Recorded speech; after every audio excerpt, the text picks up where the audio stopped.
मारो इसे और मारो इसे, ये इसी लायक है। अरे मारा गया रे। सरपंच जी, कालिया को चोरी करते हुए हम सबने रंगे हाथ पकड़ा है। अब इसे गांव से बाहर निकाल देने में ही हम सबकी भलाई है। तो देर किस बात की है, अभी इसे धक्के मार के इस गांव के बाहर का रास्ता दिखा दो। अरे सरपंच ऐसा मत करिए, मुझे एक मौका और दीजिए, मैं दोबारा कभी चोरी नहीं करूंगा। लेकिन गांव वाले उसकी एक नहीं सुनते और उसे मार मार के गांव की सीमा के बाहर निकाल देते हैं। अरे मेरी कमर दर्द के मारे मेरी जान निकली जा रही है। कमबख्तों ने जम के धुलाई की है मेरी। अरे भगवान करे इनके गांव में भूचाल आ जाए, धरती फट जाए और सब गांव वाले उसमें समा जाए। चलते चलते कालिया जंगल में पहुंच जाता है। उसे वहां एक प्रयोगशाला दिखाई देती है।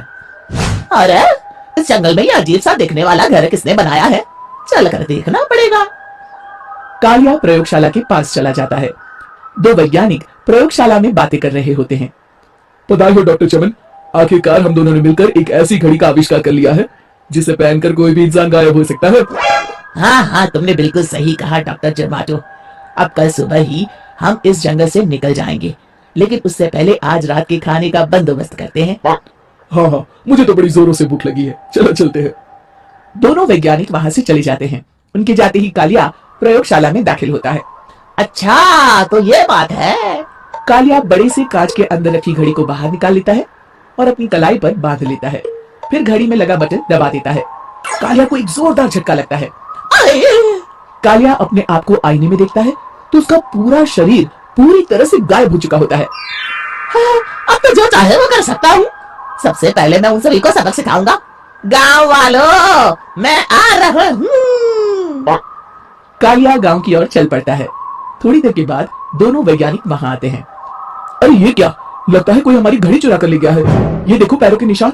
अब क्या होगा, अगर वो घड़ी किसी गलत हाथों में पड़ गई तो अनर्थ हो जाएगा। तुम चिंता मत करो, हमारी घड़ी में जो बैटरी लगी है ना, वो सिर्फ 24 घंटे चलेगी। उसके बाद वो घड़ी काम करना बंद कर देगी। उधर दूसरी तरफ गांव में सरपंच अपने घर में सो रहा होता है। तभी एक आहट से उसकी नींद खुल जाती है। अरे कौन है वहाँ? बड़े मजे से सो रहा है, आज मैं तुझे नहीं छोड़ूंगा। कालिया पास में पड़ा डंडा उठाकर सरपंच की पिटाई शुरू कर देता है। ये ले और ये ले, तू इसी लायक है। ले। अब मर गया। अरे अरे ये क्या हो रहा है। अरे अरे कोई बचाओ मुझे, मेरे घर में भूत आ गया है। सही कहा, मैं भूत ही तो हूँ, ये ले। अरे भूत जी, मैंने आपका क्या बिगाड़ा है, मुझे छोड़ दीजिए। आपको क्या चाहिए? तेरे घर में जितना भी पैसा है ना, मुझे ला कर दे दे, तब मैं तुझे छोड़ दूंगा और यहाँ से चला जाऊंगा। सरपंच अपनी तिजोरी से पैसे निकालकर एक बड़े कपड़े में बांधकर जमीन पर रख देता है और कालिया वो सारा पैसा लेकर वहां से चला जाता है। दूसरी तरफ जमींदार गांव के चौराहे पर खड़ा कुछ लोगों से बात कर रहा होता है। इस कमीने जमींदार ने भी मुझे बहुत पीटा था, इससे भी बदला लेना तो बनता है। हाँ? जमींदार अचानक अपने आप को चांटे मारने लगता है। अरे भाई ये क्या हो रहा है? जमींदार साहब आप ठीक तो है ना? अरे मुझे नहीं पता भाई। अरे मर गए रे, ये तो पक्का किसी भूत प्रेत का काम है। जमींदार के अंदर कोई भूत आ गया है, इससे पहले कि ये हमारे अंदर आ जाए। मनोहर भाई, अपनी जान बचानी है तो भागो यहाँ से। ये क्या? अरे बाप रे बाप, मुझे तो भूतों से बड़ा डर लगता है, मैं तो चला यहाँ से। अगली सुबह इस घटना से पूरे गांव में दहशत फैल जाती है। सभी गांव वाले आपस में बात करने लगते हैं। अरे भाई पता नहीं कहां से हमारे गांव में एक भूत आ गया है। उसने कल रात को सरपंच और जमींदार की खूब पिटाई की और उनके सारे पैसे भी लेकर चला गया। हाँ भाई हाँ, ये भूत तो मुझे बड़ा अजीब लगता है। मेरी समझ में नहीं आता कि भूत उन पैसों का करेगा क्या। अरे तेल में पकोड़े बना के तलेगा बेवकूफ। इस बात की चिंता करके कहीं वो भूत हमारे घर में ना आ जाए। तुम बिल्कुल सही कह रहे हो आर्या, मैं भी इसी बात से घबरा रहा हूँ। अच्छा अब मैं अपने घर जा रहा हूँ, तुम सब भी अपने अपने घर चले जाओ, उस भूत का कोई भरोसा नहीं है। तीनों वहां से चले जाते हैं। दूसरी तरफ कालिया सारे पैसों को एक खंडर में छुपा देता है। इतने सारे रुपए तो मैंने अपनी पूरी जिंदगी में एक साथ कभी नहीं देखे। इस तरह कुछ दिनों में मैं अमीर बन जाऊंगा। आज मैं उस मोटे बप्पन को अपना शिकार बनाऊंगा। सुना है दहेज में बहुत सारे पैसे और गहने मिले हैं उसे। रात होते ही कालिया बब्बन के घर में घुस जाता है। हाँ, मिल गई तिजोरी। अब जल्दी से इसे खोलकर सारे पैसे निकाल लेता हूँ। अरे खुल जा खुल जा। खुल गई। कालिया पैसे थैली में भर ही रहा था कि तभी बब्बन उसके बगल में आकर खड़ा हो जाता है। भाई क्या कर रहा है?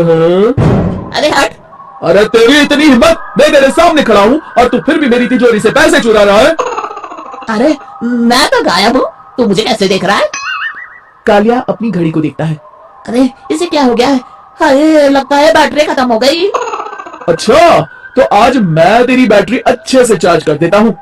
अरे भाग्यवान, जरा मेरा डंडा तो लाना। ये मोटा मुझे नहीं छोड़ेगा। अरे भागो। कालिया भागकर घर के बाहर जाता है।